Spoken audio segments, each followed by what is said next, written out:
scientifique que je voulais vous révéler, car peu de gens le savent. Je tiens déjà à vous remercier tous. Vous m'envoyez des messages extraordinaires. Je ne sais pas si vous aviez été au courant de cette étude scientifique il y a quelques années en arrière, des dizaines d'années en arrière. Je n'ai plus la date, je l'ai lu dans un livre il y a bien longtemps. Les scientifiques avaient isolé les enfants, c'est-à-dire qu'ils ne leur parlaient plus, ils n'avaient plus aucun contact de la parole et de l'affection. Salut, tu vas bien? Qu'est-ce qui s'est passé? Ces enfants, donc c'était des bébés, c'était des bébés, des enfants, je crois que c'était entre 0 et 3 ans, 4 ans, le départ, quoi, tu vois. Eh bien, ces enfants, clairement, sont décédés. Ces enfants sont décédés par manque de stimulation. Donc oui, c'est une vidéo assez difficile, mais ce qu'il faut comprendre, c'est qu'un enfant a besoin d'optimisme, il a besoin qu'on lui dise « Ah, c'est bien ce que tu as fait, ah, tu t'es trompé, c'est pas grave, ah, tu es tombé, c'est pas grave, tu vas te relever. » Maintenant, on les empêche de respirer avec le masque. Toutes les études sont à l'appui. En 1 minute, on respire 10 000 particules de CO2. Et ils ne voient plus le visage de l'instituteur ou de l'institutrice ou du professeur.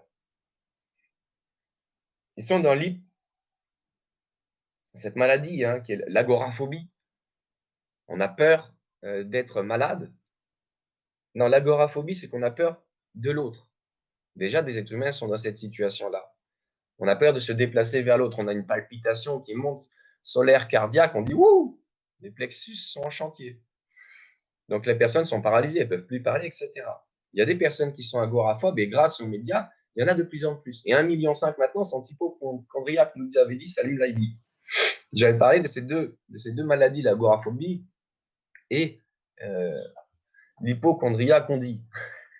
Le bordel, quoi. Là, les gens, donc du coup, on leur a tellement mis dans la tête, mais vous pouvez contaminer. Donc, vous êtes possiblement contaminé. Vous êtes malade, quoi. Mais là, les gens ne sont pas tous malades. Calmez-vous, ça va bien se passer. La peur des espaces. Donc, on m'a envoyé un message, je vais vous le lire, qui date de 1942, extrait de Tactique du diable de C.S. Lewis. Et comment as-tu fait pour ramener autant d'âmes en enfer à l'époque? Grâce à la peur.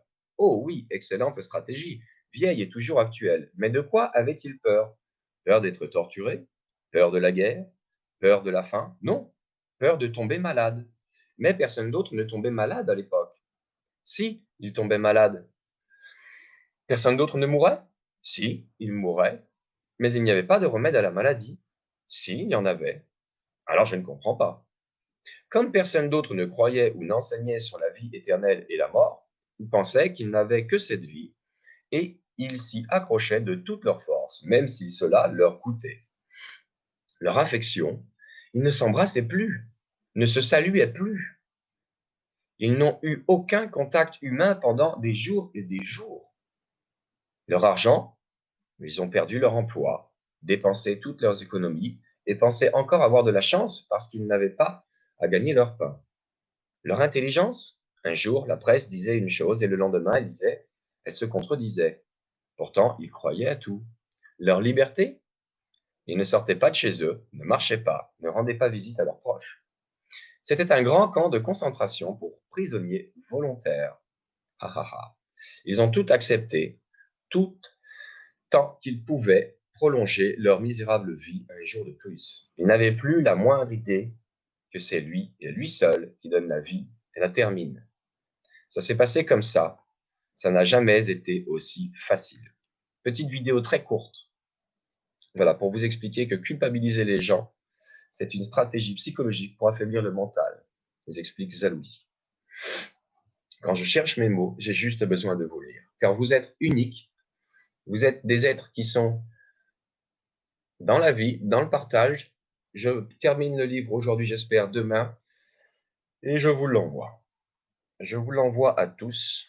On va essayer de faire une version normalement mi-longue, une version courte. Je vais essayer de faire une version très courte. Il me reste à compléter quelques sujets. Je revois vos mails car il y en a qui ont vraiment bossé, qui m'ont envoyé des documents. Ce qui était difficile, c'est qu'on n'est pas en contact comme ça. Je ne suis pas informaticien, donc on a des fois des doublons. C'est pas grave. C'est pour ça qu'il n'y a que 3, 4, 5 personnes qui ont ce document et c'est déjà beaucoup parce qu'après, je dois revoir tout, faire des copier-coller.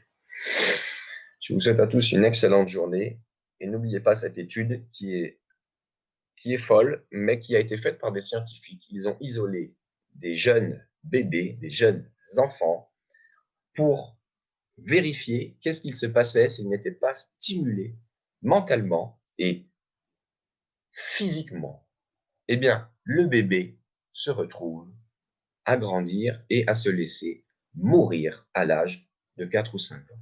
Cette étude, on peut la retrouver, je ne sais plus l'auteur, je ne sais plus le livre que j'avais lu, mais je pense qu'on peut la retrouver sur Internet et c'en est bien triste. L'enfant, l'adulte a besoin de contact, il a besoin, non pas de distance, de sécurité, il a besoin de faire des pogos, il a besoin de faire des câlins, on développe l'ocytocine, la dopamine, la sérotonine et tout ça. Travaillez votre respiration et vous allez travailler votre adrénaline, arodrénaline, ce qui va permettre de volontairement faire monter le stress, mais qui va être chassé très rapidement en quelques secondes derrière et vous allez être beaucoup plus puissant face à des situations de stress. Il en est ainsi, c'est aussi simple que ça la vie. Allez chercher des petites douleurs dans l'étirement qui fait que tu n'auras pas ces douleurs après au canal carpien parce que tu les as cherchées dans l'action réelle et elles disparaissent aussitôt. Voilà, c'est aussi simple que ça.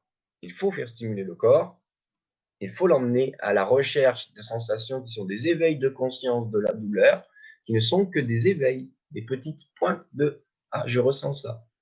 Ce n'est rien.